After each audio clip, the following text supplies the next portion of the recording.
자, 이론 교재 268페이지입니다. 268페이지 실전 문제 1번. 자, 건축 설비 관련 문제가 되죠. 이 부분은 출제가 자주 되지 않는 부분이고요. 네, 그리고 범위가 워낙 넓어가지고 그냥 간추려서 몇 가지만 살짝 암기하고 그냥 넘어가야 돼요. 1번 같이 봅니다. 1번. 자, 건축 설비에 대한 설명으로 옳지 않은 것은 1번. 건축주는 밑줄 그십시오. 6층 이상으로서 연면적이 2,000제곱 이상인 건축물을 줄 거예요. 6층 이상으로서 연면적이 2,000제곱 이상인 건축물을 줄 것입니까? 자, 이 건축물은 자, 건축법상 승강기 의무 설치 대상이 돼요. 승강기 설치 대상 딱 적어놓고 외워야 되죠. 6층 이상으로서 연면적이 2,000제곱 이상인 건축물은 승강기 설치 대상이 됩니다. 네. 그리고 2번 내려옵니다. 2번. 높이 31m를 초과하는 건축물을 비출 거예요. 높이 31m를 초과하는 건축물은 비상용 승강기 설치 대상이에요. 건축법상 비상용 승강기 설치 대상이 됩니다. 그래서 1번, 2번은 살짝 묶어서 이제 승강기 설치 대상에서 암기를 해두셔야 돼요. 6층 이상으로서 연면적이 2,000제곱미터 이상인 건축물은 승강기 설치 대상이고, 높이 31m를 초과하는 건축물은 승용 승강기에 별도로 비상용 승강기를 추가로 설치해야 돼. 비상용 승강기 설치 대상으로 외워둬야 돼요. 그 2번은 좀 조심해야 될 게, 높이가 31층을 초과하는 건축물이 아니고 높이 몇 미터죠? 31m입니다. 비상용 승강기 설치 대상. 높이가 31층을 초과하는 건축물은 비상용 승강기를 설치해야 되면 틀려버려요. 31층이 아니고 높이 31m를 초과하는 건축물은 승용 승강기 위에 비상용 승강기를 별도로 설치해야 될 비상용 승강기 설치 대상으로 외워야 된다는 거죠. 그 다음에 4번 내려옵니다. 4번. 국토교통부 장관 미칠 거예요. 국토교통부 장관은 진흥형 건축물의 건축을 활성화하기 위해서 미칠 거죠. 진흥형 건축물 인정 제도를 실시합니다. 그래서 진흥형 건축물 인정 제도 실시는 국토교통부 장관이 실시 기관이 되고요. 또 국토교통부 장관이 그 인정을 위해서 인정 기관을 별도로 지정을 하도록 그렇게 규정되어 있습니다. 그래서 진흥형 건축물의 인정 제도 실시 기관은 어디죠? 국토교통부 장관 암겨두고, 그다음에 진흥형 건축물 인정을 받은 건축물은 특례로서 건축 기준이 완화가 돼요. 그게 5번이에요. 5번. 그래서 허가권자는 미칠 거죠. 진흥형 건축물 인정을 받은 건축물에 대해서는 자, 이거 암기하셔야 됩니다. 적용 설치 면적은 100분의 85까지 적용 설치 면적을 완화해줘요. 네.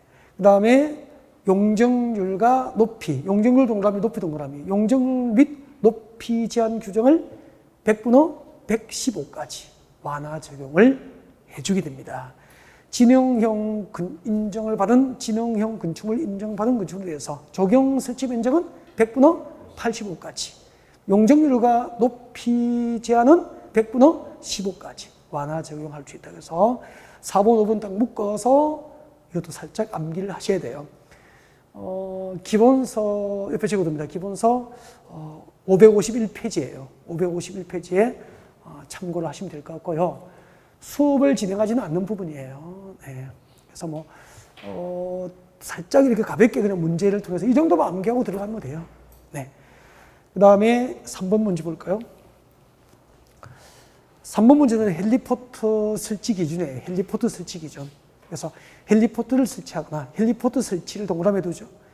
헬리포트를 설치하거나 또 헬리콥터를 통하여 인명 구조를 할 수 있는 공간과 경사적인 지붕 아래 대피 공간을 의무적으로 설치해야 될 건축물을 물어본 겁니다. 그래서 암기할 때는 헬리포트 설치 대상 그렇게 해서 암기를 하시면 됩니다. 우리 그 9시 뉴스를 보면은 가끔 그 뉴스 시간에 그 서울시내 고층 빌딩들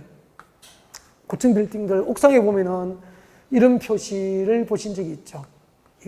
이게 뭐죠? 이 빌딩을 이용하는 사람들이 화재 등 재난 발생 시 대피를 옥상으로 대피하면은 이제 헬기가 앉아서 구조를 할 수 있도록 헬기가 앉는 곳을 표시한 곳을 헬리포트라 그래요. 이 헬리포트 의무수지 대상 건축물을 물어보는 거예요. 암기해야 된다고. 3번 줄 거예요. 11층 이상 건축물로서 11층 이상인 층의 바닥면적 합계가 얼마? 10,000제곱미터 이상이에요. 11층 이상 건축물로서 11층 이상인 층의 바닥면적 합계가 11층 이상인 층의 바닥면적 합계가 10,000제곱미터 이상이면은 그 재난 발생 시 그 건축물 이용자들의 안전한 대피를 위해서 옥상에 뭘 설치해야 되죠? 헬리콥터 의무 설치 대상이 되는 거예요. 이런 것은 한 번도 나온 적은 없는 것 같아요. 제 기억에도 없는데 매년 최소한은 준비하고 들어가자라는 의미예요. 그냥 마지막에 살짝 암기하고 들어가면 되고 이걸 뭐 쪽지에 적어서 암기하고 죽자고 그렇게 할 필요는 없다는 거죠. 알겠죠? 네. 나온 기억이 저는 없어요. 잘. 네. 그 다음에 6번 오시고 6번 지금부터 공개공지죠. 6번, 7번, 8번까지가 공개공지 문제가 되네요. 공개공지. 공개공지는 시험에 자주 나오죠? 자주 나와, 자주. 잘 나오기 때문에 공개공지는 일정한 기준을 꼭 암기를 해야 돼요, 이거는. 암기를 해야 될 게, 여러분 그 270페이지 봐요. 270페이지 공주법 문제 해설의 내용이 정리되어 있죠? 이 정도는 암기 꼭 하셔야 됩니다. 이 정도는. 최소한 이 정도는. 그래서 이거는 오후에 딱 점검하시고 암기하셔야 돼. 암기해야 될 거. 그게 있으니까 안 써도 될 것 같고, 잠깐 설명 들으면서 교재를 한번 맞춰보시면 될 것 같습니다. 봐주세요. 공개공지.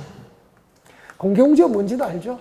대지의 일부를 건축과정과 공지로 남겨서 시민들에게 휴식 공간으로 공개된 부분을 뭐라고 하죠? 공개공지. 건축과정과 대지의 공지를 남겨서 시민들에게 휴식 공간으로 공개된 땅을 공개공지다라고 하는 거죠. 공개공지 설치 대상 지역 이거죠. 설치 대상 지역. 공개공지 설치 대상 지역입니다. 우리 어떻게 외웠죠? 그렇죠. 일준이와 상준이. 일준이와 상준이는 가능성이 크다. 그렇게 웃었잖아요. 교재 보십시오. 뭐죠, 이거? 일반 주거지역. 같이 보면서. 이거는 뭐죠? 준주거지역. 일반 주거지역과 준주거지역. 이거는 뭐죠? 상업지역과 준공업지역. 그리고 도시화의 가능성.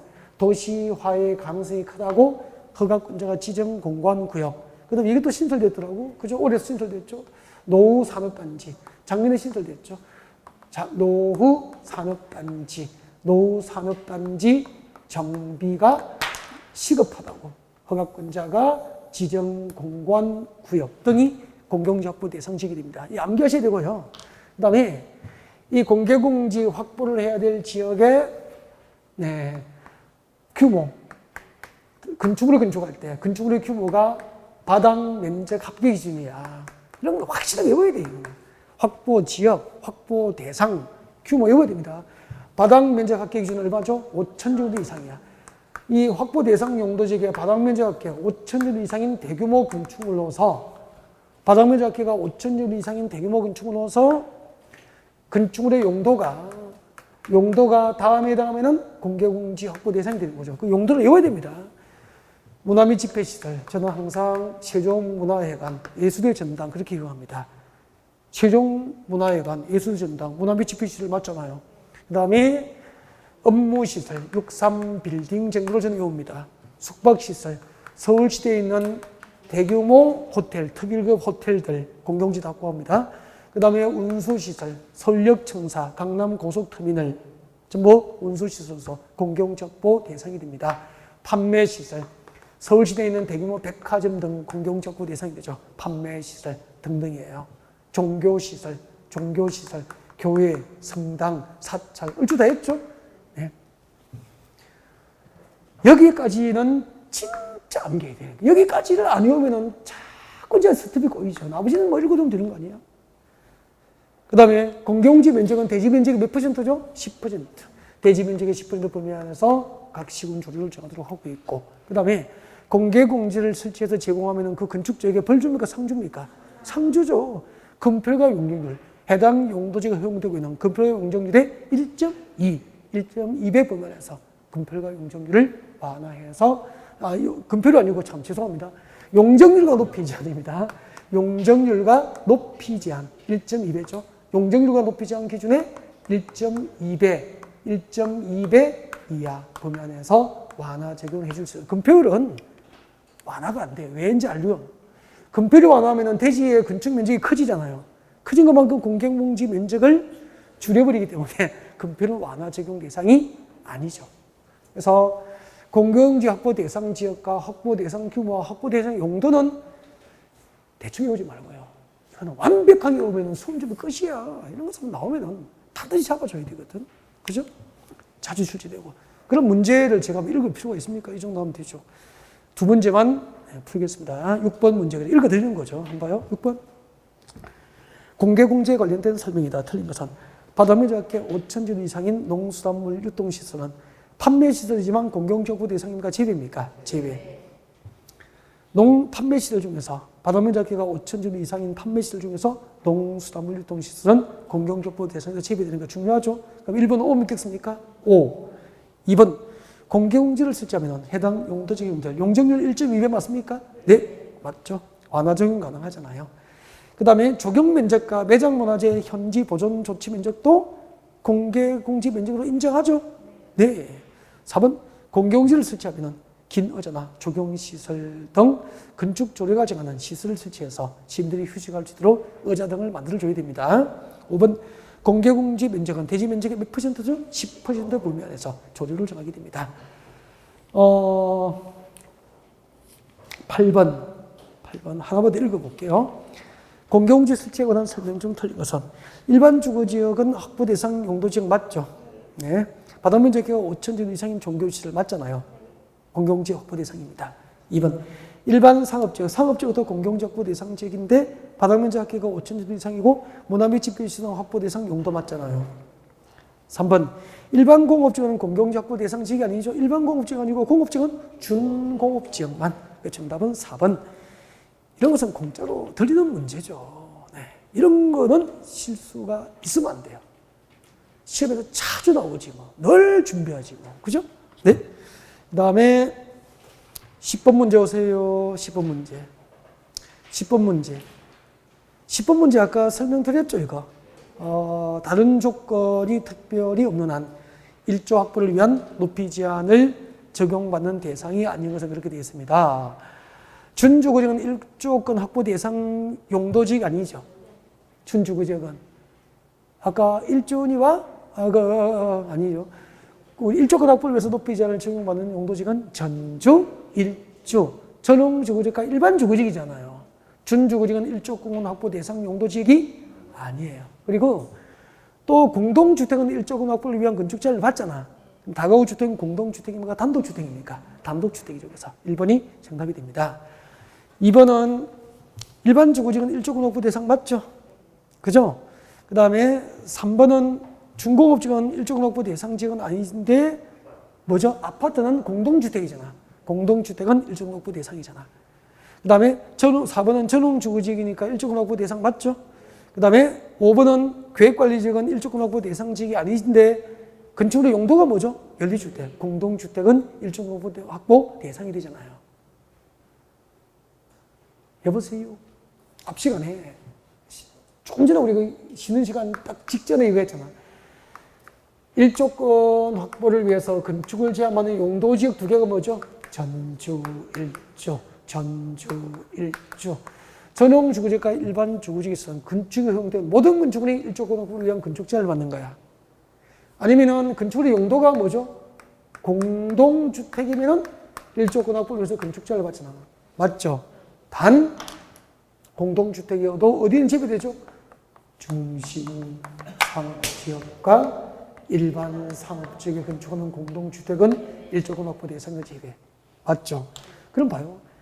건축으로 건축하는 용도지역이 전용주거지역과 일반주거 여기에 걸리든지 아니면은 중심 상업지역과 일반 상업지역을 제외한 공동주택 용도라면은 둘 중 하나에 걸리면은 건축법상 1조권 확보를 위한 건축 제한 대상이 되는 거죠.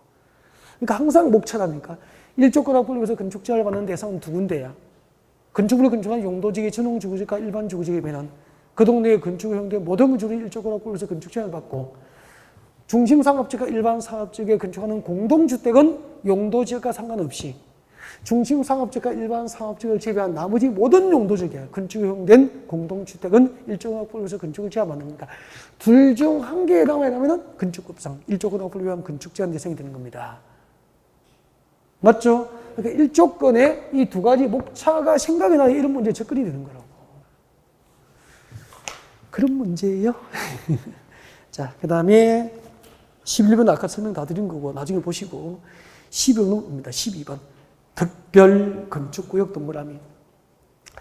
특별건축구역 옆에 적어요. 기본서 558페이지 있어. 기본서 558페이지. 558페이지 보면 나중에 밑줄 끈 것만 살짝 봐두면 돼요. 그리고 솔직히 계략건축이나 건축입증제도가 도입되면서 이거 시험 나온 적이 거의 없거든요. 요즘에 잘 안 나와요. 잘 안 나오니까 이런 것은 분량이 기본서 무지 많단 말이야. 그래서 제가 다 하라고 하지 않거든요. 그래서 기본서에 체크된 것만 살짝 복습하시면 될 겁니다. 이 정도 문제 푼다고. 일단 건축법상 특별건축구역은 누가 지정하죠? 국장 또는 시도지사. 이런 거 다 체크되어 있거든요. 이런 거 딱 외우면 되죠. 국장 또는 시도지사가 지정한다. 그렇게 되어 있을 겁니다. 네. 국가가 개최하는 국제행사가 있는 도시 지역을 대상으로 할 때는 국토부 대상을 지정하고, 지방자치단체가 개최하는 국제행사가 개최되는 도시 등을 대상으로 할 때는 시도지사가 지정하고 이렇게 나가요. 네. 그 다음에 이제 특별건축구역이 지정되는 목적은 아마 책에 밑줄 꺼놨을 거예요. 제가 영국의 템제강 이야기도 하고 또 한국의 분당 일산 신도시 이야기도 하고 하면서 이야기를 합니다. 네. 조화롭고 창의적인 건축이죠. 조화롭고 창의적인 건축이에요. 조화롭고 창의적인 건축 등을 목적으로 건축법상 특별건축구역 제도가 도입됐습니다. 그래서 특별건축구역 지정 목적은 조화롭고 창의적인 건축이 목적이라고 생각하시면 돼요. 그러면은 여러분 조화롭고 창의적인 건축이 가능하려면은 해당 지역의 특별건축구역이 지정된 지역에 대해서 모든 건축법을 적용합니까? 일부 법 적용을 배제합니까? 일부 법 적용을 배제를 해야 창의가 나올 거 아닙니까? 계속 규제하면 창의가 나올 수가 없는 거잖아. 그 다음에 일부 법 적용을 강합니까? 완화합니까? 일부 법 적용을 배제하거나 완화하는 거죠. 적용을 완화해 주는 거예요. 완화. 이렇게 해서 조화롭고 창의적인 건축을 통해서 우리나라 건축 제도를 개선합니다. 건축 제도를 개선하고 건축 기술 수준을 향상시킬 목적으로 국토교통부 장관 또는 시도지사가 특별 건축구역을 지정하도록 하는 거죠. 조화롭고 창의적인 건축 등을 통하여 건축 제도를 개선하고 건축 기술 수준을 향상시키기 위해서 일부 법 적용을 배제하거나 일부 법 적용의 완화를 목적으로 건축법상 특별 건축구역을 지정하도록 한다. 그렇게 되어 있죠. 그리고 나중에 이제 특별 건축구역 지정효가 지정을 할 수 없는 곳 이런 건 이제 암기를 살짝 기본서에 가면 체크되어 있거든요. 암기를 하시면 된다고. 아셨죠? 또 기본서 어디 있는지 찾을까봐 시간 줄이라고 제가 페이지까지 딱 찾아와서 불러드리잖아요. 558페이지. 네. 하나는 물어봐야지. 여러분, 건축법상 특별 건축구역을 지정할 수 없는 것, 지정이 금지된 곳이 있어. 특별 건축구역 지정이 금지된 곳. 네. 계자, 접보, 계자, 접보. 옛날에는 계자, 접보군, 군사기지 및 군사시설 보호구역도 옛날에는 들어가 있던 이는 빠져나온 거야, 이제. 이거는 군사기지 및 군사시설도 국방부 장관과 협의하면은 이제 군사기지도 특별건축구역 지정이 가능해지게 된 거죠. 그래서 지금은 건축법상 특별건축구역을 지정할 수 없는 대상은 몇 개죠? 4개. 4개만 남아 있는 거야. 계자, 접보 이렇게 됩니다. 개가 뭐죠? 당연한 거 아닙니까? 그린벨트 안에 조화롭고 창의적인 건축을 하면 됩니까? 건축을 제한해야 됩니까? 그것도 어떻게 특별건축구역 지정하냐고. 개발제한구역이야. 자는 뭐죠? 자연공원. 자연공원 안에 조화롭고 창의적인 건축을 허용하면 개발 훼손되죠?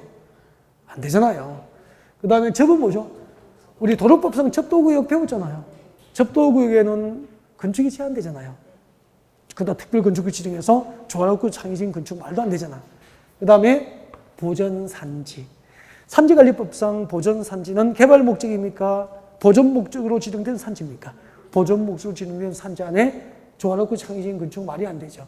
그래서 건축법상 특별건축구역 지정에 허용되지 않은 거, 계자, 접보 이런 거 외워두시라고.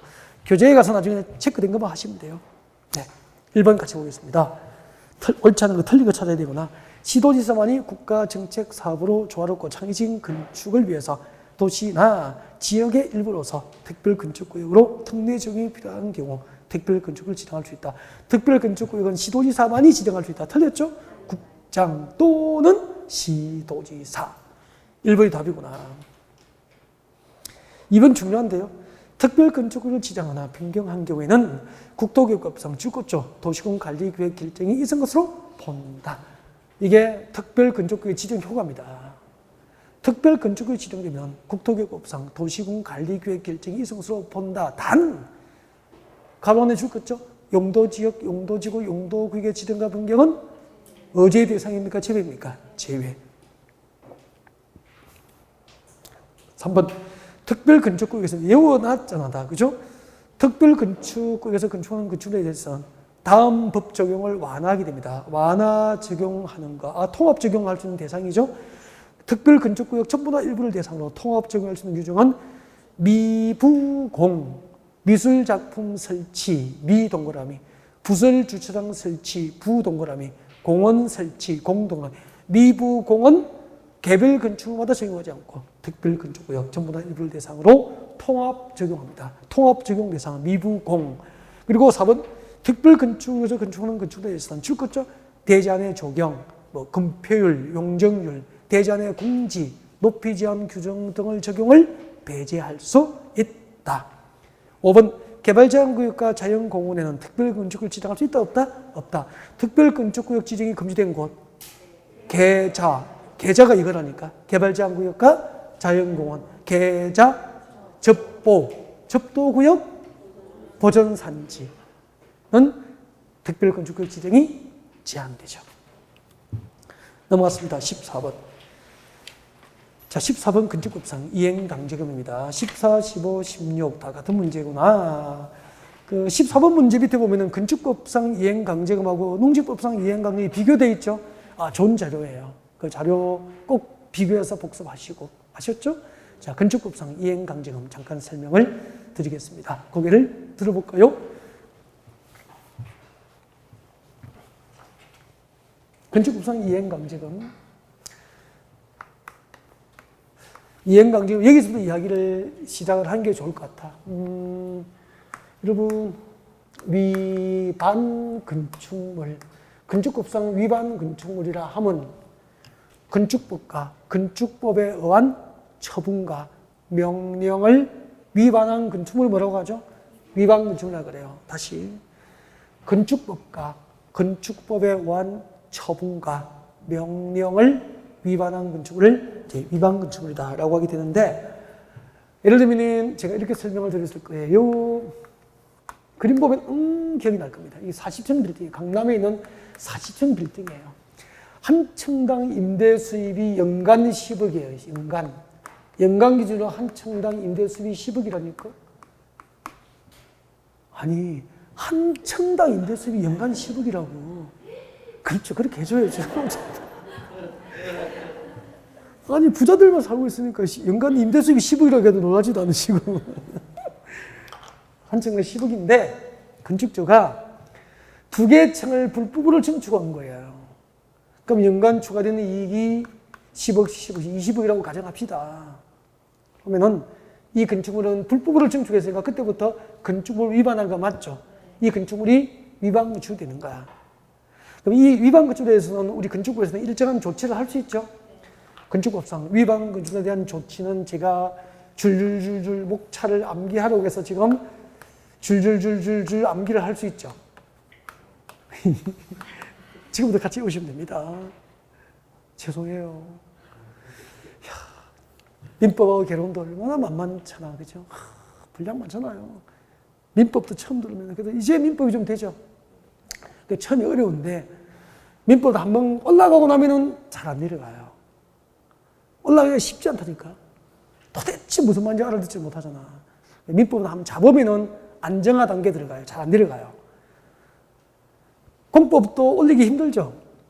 60 닦는 거 한숨 돌리고 민법 개론 좀 복습하고 오면은 공법은 한숨 돌릴 틈이 없어. 또 푹 끄져버리죠. 10점 푹 끄져버리죠. 논리가 좀 하면 조금 올라갔다가 다른 거 보면 푹 끄지고 계속 이 과정이 공법이에요. 그래서 이런 선배님들이 공부의 공법이라고 하는 이유 좀 알겠죠? 자, 위반거절에는 조치 같이 외웁시다. 허가, 위반거절에 대해서는 허가 승인을 그대로 냅둡니까? 취소할 수 있습니까? 건축허가, 사업계획 승인 등을 뭐 할 수 있죠? 취소할 수 있어요.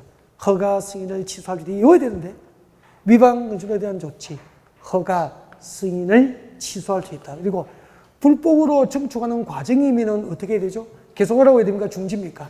공사, 중지, 공사 중지를 명령할 수 있죠? 그 다음에 불법으로 증축이 끝난 상태에서 위반 사실이 발각이 됐어. 불법으로 증축이 끝났다니까? 그러면은 해체하라고 해야 되겠죠? 건축물의 해체, 사용 중지, 해체가 철거입니다. 사용 중지 등을 명할 수 있어. 해체, 사용 중지 등을 명할 수 있어. 근데 여러분이 이 불법 증축을 한 건축주라면 연간 2개 층을 불법 증축하는 연간 20억이 추가되고 있죠. 이익이 추가되고 있잖아요. 매년 20억이 들어오는 거야. 근데 구청에서 해체 명령하면은 알았어요 하고 금방 해체합니까? 버팁니까? 버티면은 연간 20억이 들어오잖아요. 그래서 해체 명령하면은 해체 명령을 이행하지 않는 거죠. 맞죠? 그러면은 이제 뭘 물리죠? 과태료 물려요, 과태료. 과태료를 물려요. 행정질서비라고 하잖아요. 과태료 1천만 원. 그럼 통지서 1천만 원 통지서를 받으면은 연간 수입이 20억인데 놀랍니까? 돌아서 웃습니까? 돌아서서 막 웃겠죠. 과태료 1천만 원이래 막 이렇게 웃겠죠. 그리고 과태료 1천만 원 냈어. 그리고 또 버티는 거죠. 그럼 이제 허가권자 열받죠. 이제 구청에 형사 고발합니다. 구청장이 허가권자가 이제 고발합니다. 고발하고 수사하겠죠. 불법이 입증되면은 재판하겠죠. 벌금 때려 벌금. 경제범이고 초범이니까 벌금 500만 원 때리는 거죠. 그러면 벌금 500만 원 무수합니까? 벌금은 형벌이기 때문에 전과자가 돼요. 별은 하나 붙였지만 500만 원 내고 또 버티는 거죠. 그 다음부터 과태료하고 벌금은 일사부재리 원칙에 의해서 하나의 범죄는 한 번만 처벌한다는 원칙이 있잖아요. 거듭 처벌을 안 당하게 되는 거죠. 이 한 번만 부과할 수 있는 거야. 벌금하고 과태료는. 그럼 방법이 없잖아요. 그래서 가장 무서워하는 거, 연간 수입이 20억이면은, 그죠?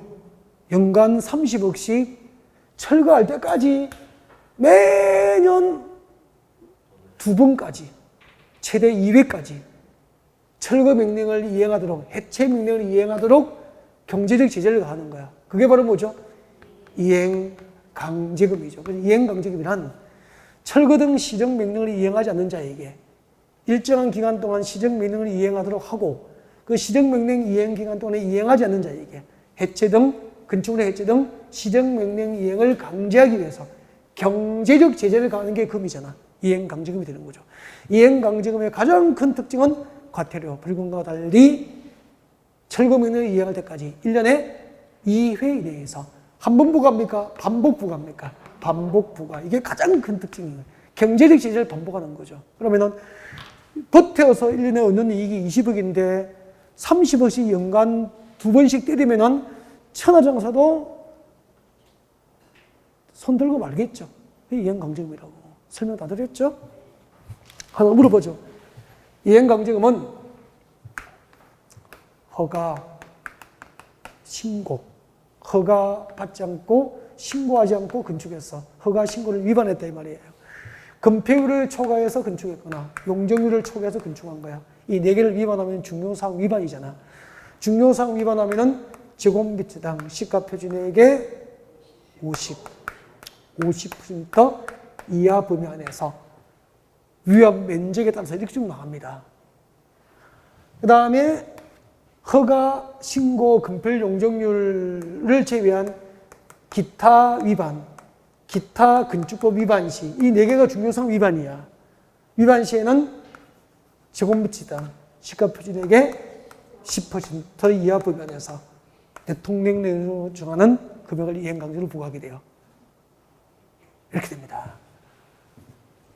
건축법상 이행강제금은 1년에 2회 이내. 농지법은 매년 1회. 이거 비교해서 이것이라고 나중에 14분 같이 보겠습니다. 읽어드릴게요. 건축법상 이행강제금에 관련된 설명이다. 옳지 않은 것은 1번 이행강제금은 1회만 부가징수하여는 벌금, 과태료가 지닌 계람을 보완할 수 있도록 마련된 제도가 됩니다. 맞습니까? 한 번만 부과는 벌금, 과태료의 계람을 보완하고 1년 2회 범위 내에서 반복 부과를 할 수 있죠. 2번 이행강제금은 최초 시정명령이 있은 날 기준으로 1년에 몇 회? 2회 이내. 정확히 외워야 돼. 2회씩 하면 틀려요. 1년 2회 이내 범위에서 조례가 정하는 횟수만큼 시정명령이 이행될 때까지 반복 부과 징수가 가능합니다. 2번이 정답이네. 3번 건폐율 동그라미 건폐율 초과하면은 건폐율 초과해서 중요사항 위반이죠. 네. 위반 면적에 대해서 이행강제를 부과하는 것이지 건축 면적 첨부에 대해서 이행강제를 부과하는 것은 아닙니다. 4번 시정명령을 받은 자가 시정명령을 이행하는 경우 새로운 이행강제금 부과는 즉시 중지하지만 이미 부과된 이행강제금은 징수를 중지합니까? 처리합니까? 징수합니까? 징수. 이미 부과된 이행강제금은 처리하지 않습니다. 징수해야 합니다. 4번도 시험에 자주 나온 지문이에요.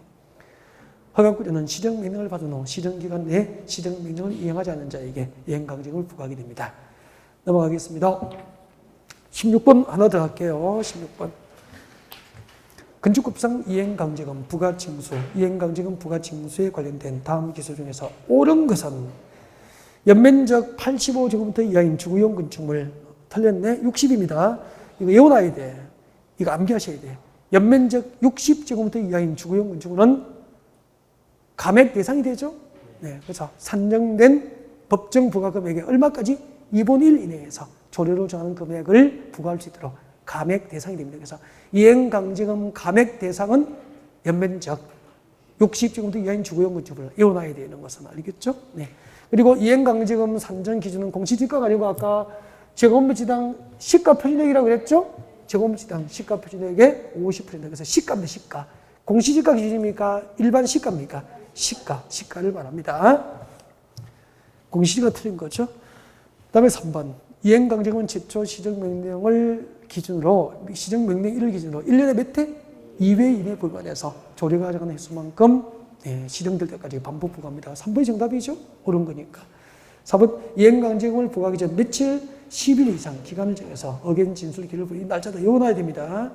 그리고 건축 허가 없이 건축해서 허가 없이 건축했어요. 그럼 중요사항 위반이죠? 중요사항 위반은 두 번째 제곱미터당 시가 표준액의 얼마? 50%. 기타 위반은 10.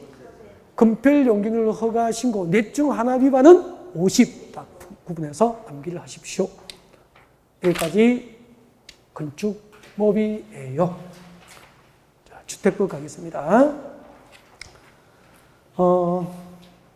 여러분 문제집 282페이지입니다. 282페이지. 282페이지 보면은 유형 분석 문제 용어 보면 해설 보면 해설. 282페이지. 282페이지 유형 분석의 해설 나와 있습니까? 주택법상 주택의 종류들이 쭉 나와 있습니다. 여기서 한 문제 확률이 매우 높죠. 거의 매년 한 문제 나와요. 네. 작년에 국민주택이 나왔죠? 국민주택법입니다. 국민주택이란 동그라미 1번과 2번 중 하나에 해당하는 주택 중에서 동그라미 1번과 2번 중 하나에 해당하는 주택으로서 줄 것죠. 국민주택 규모 이하에 해당해야 국민주택이 되는 거죠. 동그라미 1번에 해당하고 국민주택 규모 이하면 국민주택이 돼요. 동그라미 2번에 해당하고 국민주택 규모 이하면 국민주택이 되는 거죠. 그렇게 정확하게 해야 돼. 동그라미 1번이 뭐죠? 국가, 지자체, 주택공사, 지방공사. 이 네 개를 뭐라 그래? 공공사업주체. 국가 등 공공사업주체가 건설하는 주택으로서 국민주택 규모 이하이면 국민주택이 되는 거죠. 동그라미 2번에 국가 또는 지방자치단체 뭐죠? 재정 동그라미. 주택도시기금, 기금 동그라미. 그래서 재정 또는 주택도시기금의 자금은 지원을 받아 건설되는 주택으로서 국민주택 규모 이하면 국민주택이 되잖아요.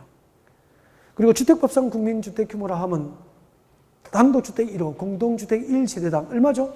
85제곱미터 이하, 1호 또는 1세대당 85제곱미터 이하를 국민주택 규모로 함이 원칙인데 수도권을 제외한 도시지역이 아닌 읍면지역은 주거전 읍면적 100제곱미터 이하까지 국민주택 규모로 허용하는 거 맞죠? 다음 내려와요. 국민주택을 제외한 주택이 뭐죠? 민영주택. 딱 법이 규정한 대로 하셔야 됩니다. 민간건설 사업주체가 건설한 주택은 민영주택이다 그러면 틀려요. 국민주택을 제외한 주택은 전부 법상 민영주택이 되는 거라고. 딱 그대로 하셔야 돼. 그 다음에 거기 준주택은 시험에 잘 나오죠? 준주택. 주택은 아닌데 주거용으로 가능한 건축물을 뭐라고 합니까? 주택이라고, 준주택이라고 하는 거죠. 이 종주를 꼭 외워야 되죠? 어떻게 외웠습니까? 기다노, 얼씨구나, 절씨구나, 기다노. 그렇게 외웠잖아. 그죠? 기가 뭐죠?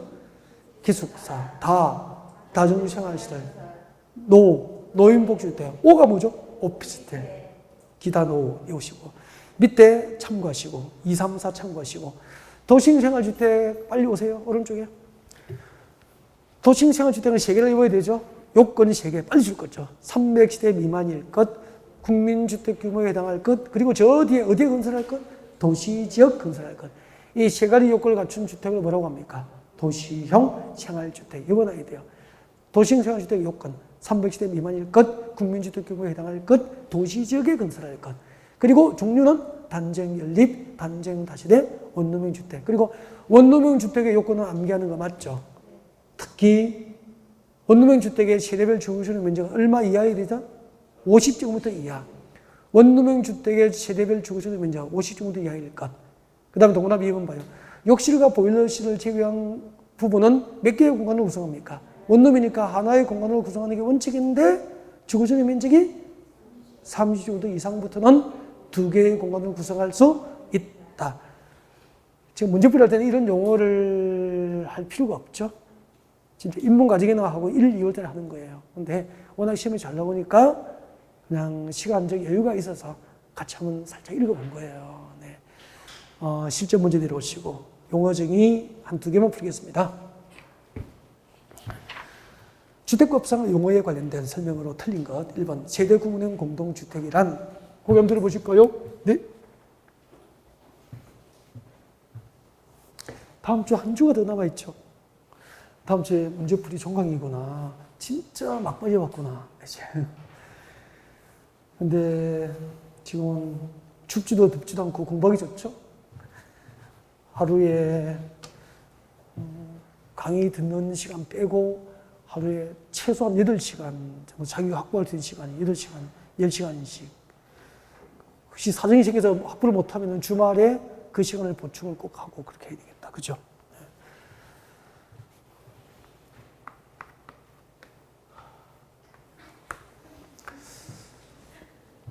공부는 이렇게 이제 막판에 하는 거 아닙니까? 지금부터 진짜 공부죠, 뭐. 맞죠? 그래서 막판에 남은 기간은 정리를 잘 하셔도 지금 여러분의 현재 실력에서 평균 점수 20점, 30점 플러스 시킬 수 있죠. 그럼 지금 모의고사 평균이 30점도 합격할 수 있겠네. 그러면 모의고사 점수가 평균이 45점은 뭐 그때니 합격하죠. 남은 기간 동안에. 충분합니다. 네. 자, 보겠습니다. 여보세요. 제가 세대구분형 공동주택 이렇게 설명했잖아. 몇 년 전에 지방보다 수도권의 부동산 경기가 안 좋아서 정부가 빚내서 아파트 좀 사라고 한 적이 있었다고 했죠. 얼마 안 됐어요. 한 6, 7년 전이에요, 그게. 그때 50평대, 60평대 수도권의 대규모 아파트, 이 대형 아파트 미분양이 생기니까 이게 뭐 전시주택이나 임대주택으로 전환을 못 하는 거야. 50평, 60평 아파트를 어떻게 임대주택으로 활용하냐고. 그래서 이 문제를 해결하기 위해서 50평 아파트는 절반 공동주택 내부 공간을 구분하는 거죠. 벽을 다시 쌓아서 출입문을 별도로 내고 방 2개 거실 주방, 방 2개 거실 주방 이런 식이죠. 뭐. 이런 식으로 해서 공동주택 내부 공간을 구분해서 각각 세대별로 독립된 주거가 가능한 구조로 하되 구분된 세대별로 구분 소유를 허용하지 아니하는 주택을 뭐라고 합니까? 세대 구분형 공동주택. 두 가지가 있죠. 주택법상 사업계획서를 얻어서 건설한 공동주택이 세대 구분형 공동주택이 될 수 있는 요건하고 공동주택 관리법상 신고하고 건설된 공동주택이 세대 구분형 공동주택이 될 수 있는 요건을 비교해야 돼. 비교해서 꼭 기억하셔야 된다고. 기본서나 딱 보시면 돼. 체크되어 있어. 특강 자료도 비교해서 딱 만들어 드렸고. 1번 같이 봐요. 용어쟁이 1번. 세대 구분형 공동주택이란 283페이지입니다. 공동주택의 내부 공간 일부를 세대별로 구분하여 생활이 가능한 구조로 하되 맞죠? 그 구분된 공간 일부에 대해서 구분 소유를 가능한 주택입니까? 구분 소유가 허용되지 않는 주택입니까? 구분 소유가 허용되지 않는 주택을 세대 구분형 공동주택으로 하죠. 세대 구분형 공동주택은 구분된 세대별로 구분 소유가 허용되지 않죠. 2번, 3번 읽어보시고요. 그 다음에 4번 볼까요? 공구. 공구는 용어 중에서 중요하죠? 시험 자주 나와요, 공구가. 네. 공구 보기 들죠? 한 번만 할게요. 어차피 해야 되니까. 여기 보세요. 공구별로 분할해서 주택을 건설 공급하기 위해서는 전체 시대수가 몇 시대? 600. 전체 시대수가 600시대 이상이 되면은 효율적으로 주택 건설 사업을 할 수 있도록 주택 건설 사업을 할 때 이렇게 1공구, 2공구, 공구별로 분할해서 뭘 하죠? 각각 착수신고와 사용검사 절차를 각각 별도로 수행할 수 있도록 구분된 공사 단위를 공구라고 하는 거죠. 그래서 공구의 개념을 정의할 때 이 두 가지를 꼭 넣어야 돼. 착수신고하고 사용검사 절차를 각각 별도로 수행할 수 있도록 구분된 공사 단위를 공구라고 하는 거지. 그러니까 공구별로 분할해서 주택을 건설할 때는 공구별로 공동주택은 최소 각각 몇 시대 이상일 것? 300시대 이상. 공구별로 건설 시대수는 각각 300시대 이상이 되어야 되는 거야. 그래서 공구별로 분할하려면 전체 시대수 몇 시대 이상이 나와야 됩니까? 600시대 이상. 600을 정답으로 물어본 적도 있고 300을 정답으로 물어본 적이 있는데 두 개 헷갈려서 틀린 사람 무지하게 많은 거야. 이것도 이거 놓으니까 전체 시대수는 600시대 이상, 공구별로 건설할 수 있는 공동주택 시대수는 각각 최소 300시대 이상 그렇게 되는 거야. 이것도 많이 틀렸고. 그 다음에 보통 1공구부터 공사를 시작했죠. 공구별로 분할해서 주택을 건설 공급할 때는 최초로 공사를 진행하는 공구 1공구는 사업계획 받고 몇 년 내에 착수하죠? 5년 내 착수. 5년 내에 착수하지 않으면 사업계획을 취소할 수 있다, 없다? 있다. 해당 주택단지에 대한 최초 착수 신고로부터 최초로 지나는 공구 외의 공구, 이 공구는 몇 년 내에 착수합니까? 2년. 이때는 2년 내에 착수하지 않더라도 사업계획 승인을 취소할 수 있다, 없다? 없다. 진짜 중요하잖아요. 4번. 1번에 4번. 공구란 하나의 주택단지에서 대통령령으로 정하는 기준에 따라서 둘 이상으로 구분되는 일단의 구역으로 출급조, 착수신고 및 사용검사를 별도로 수행할 수 있는 구역을 뭐라고 합니까? 공구. 5번. 토지 임대부 분양주택이란 거기 들죠. 반값 아파트 생각하시면 된다 그랬죠? 근데 이 제도가 실패해가지고 시험에는 나온 적이 없어요. 혹시 해서 그냥 한번 들어만 봐주십시오. 예를 들면은 아파트 지으려면은 땅도 있고 건물도 지어야 되잖아. 주택공사가 아파트를 공급하는데 주택공사가 아파트를 분양할 때 땅은 시행자. 예를 들면 누구죠? 주택공사가 시행자가 토지, 대지 소유권을 갖는 거야. 그리고 아파트, 건축물의 소유는 누가 하죠? 분양을 받는 자가 하는 거라. 소유를. 분양받는 자는 땅을 소유합니까? 아파트만 소유합니까? 아파트 건물만. 건축물의 소유권은 분양받는 자가. 땅은 아파트를 건설하는 사업 시행자. 주택공사 지으면 주택공사가 소유권을 갖는 거야. 그럼 분양가는 땅값이 포함됩니까? 건물값만 포함됩니까? 건물값은 그러니까 반값인 거야. 이걸 반값 아파트라면 좀 수준이 없어 보이잖아. 그래서 토지, 임대부, 분양주택이라고 한 거야. 이름을. 반값 아파트를. 토지, 임대부, 분양주택으로 한 거죠. 근데 한국 사람은 아파트를 사는 목적이 거주 목적만 있습니까? 투자 목적도 있습니까?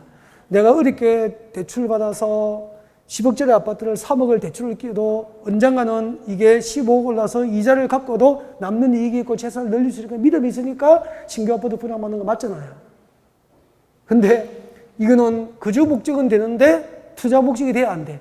안 되니까 아무도 이걸 쳐다보지 않더라 이 말이야. 그래서 실패한 정책이 된 거예요. 이제 토지 임대부 분양주택이 뭔지 알겠죠? 땅은 임대하고 건물만 분양받는 자가 소유권을 갖는 주택이라 이 말이야. 그럼 땅은 사업 시행자가 갖는 거다 이 말이야. 소유권은. 읽어볼게요. 토지 임대부 분양주택이란 토지의 소유권 주고 토지의 소유권 누가 갖는다고 아까?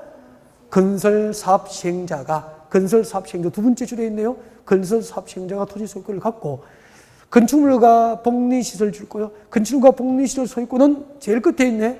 제일 끝에 분양을 받는 자가 가지는 주택을 뭐라고 합니까? 토지 임대부 분양주택이다라고 하는 거예요. 넘어가겠습니다. 다 보세요 이제. 다 보시면 되고 다 보세요 이제. 여러분 보시면 돼요. 다 할 수 있는 것들이에요. 다 할 수 있는 것들인데 용어 정의는 이 정도 할 거예요. 여러분이 하세요. 할 수 있어요.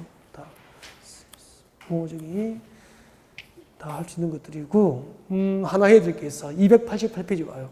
288페이지 오세요. 288페이지 288 오시면 10번 나와 있습니까? 주택법상 공공사업으로 조성된 토지를 일반적으로 공공택지라고 하는데 공공택지에 해당하지 않은 사업은 어느 것인가 그렇게 되어 있습니다. 이것도 제가 용어징 할 때 수업할 때 딱 해드리거든요. 그래서 공공택지 나오면은 딱 머릿속에 떠올라야 돼요. 무슨 방식? 수용 방식. 그게 떠올라야 답을 찾는 거죠. 그렇지 않으면은 이런 문제는 읽고 외워서 어떻게 되는 게 아니야.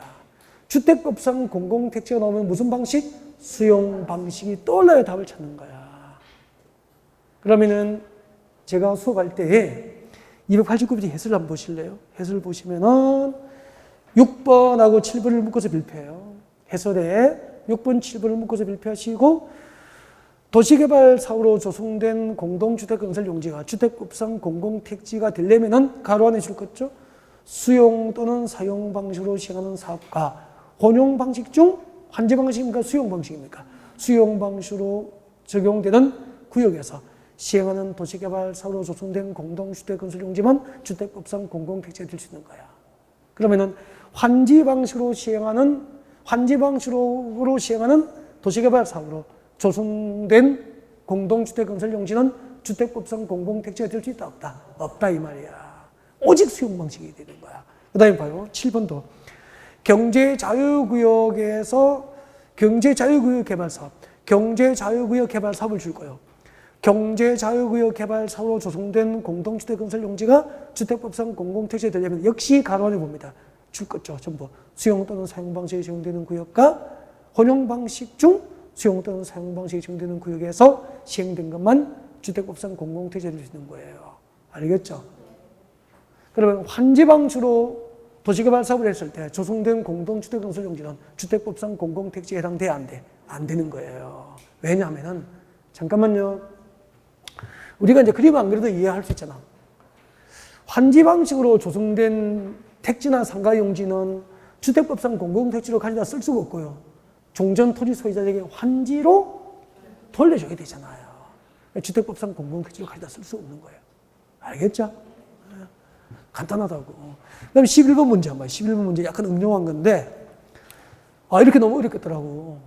문제 수준이 있어 좋아. 11번. 이렇게 나오면은 그 10번 문제를 이해하고 암기하신 분도 답을 못 찾죠. 이해하지 못해서는 답 못 찾는 거야. 상당한 수준 있는 문제더라고. 11번에 봐요. 주택법상 사업주체가 공공택지에서 건설공하는 공동주택에 대해서만 국토교통부 내용에 따라 정하는 바에 따라서 산정된 분양가 이하로 공급을 해야 된다. 이에 해당하는 공공택지가 아닌 것은 주택법상 공공택지가 아닌 걸 물어본 거야. 주택법상 공공택지가 아닌 것 물어봤죠. 5번에 와봐요. 5번에 오면은 도시개발 사업이죠. 도시개발 사업인데 누가 했다고 되어 있습니까? 조합. 그러면 잠깐만요. 조합은 여러분 도시개발 사업에서 조합은 도시개발 사업 전부를 수용 방식으로 할 때입니까? 환지 방식으로 할 때입니까? 환지 방식으로 할 때만 사업시행자들 주는 거야. 그래서 조합이 시행하는 도시개발 사업은 곧 이꼴 밑에 적으십시오. 무슨 방식이죠? 환지 방식으로 한다는 게 전제된 거잖아. 도시개발법상 도시개발조합은 도시개발 사업 전부를 환지 방식으로 할 경우에 하나여 사업시행으로 진행될 수 있거든요. 이런 것도 기본서의 가로 안에 제가 밑줄 긋고 다 설명드려요. 그래서 이거 약간 응용을 이렇게 해버리니까 조합이 시행하는 도시개발 사업은 환지 방식이라는 게 안 떠오르는 거죠. 그러니까 공공택지가 딱 나오면은 무슨 방식이죠? 수용 방식. 그러면은 환지 방식으로 조합이 하는 도시개발 사업은 환지 방식으로 하는 거니까 환지 방식으로 시행하는 도시개발 사업은 주택법상 공공택지에 해당하지 않는다 이 말이야. 그래서 그게 답이 되는 거예요. 어렵죠? 그 위에 10번의 해설을 다 외웠다고 답 찾겠냐고. 이렇게 수준 나오면 수준이 상당히 있잖아요. 수준 있죠. 앞으로 주택법에 공공택지 딱 나오면은 환지 방식입니까? 수용 방식이 하나입니까? 수용 방식의 하남. 그걸 기억하셔야 되지. 나머지 지문들 외워서는 될 일이 아니다는 거죠. 이런 거 설명이 필요하고요.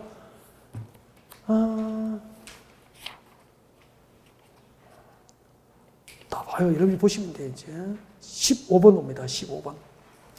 15번은 간선시설부터는 조금 쉬었다가 간선시설은 조금 설명을 드려야 돼요. 네. 그래서 15번부터 다시 보겠습니다.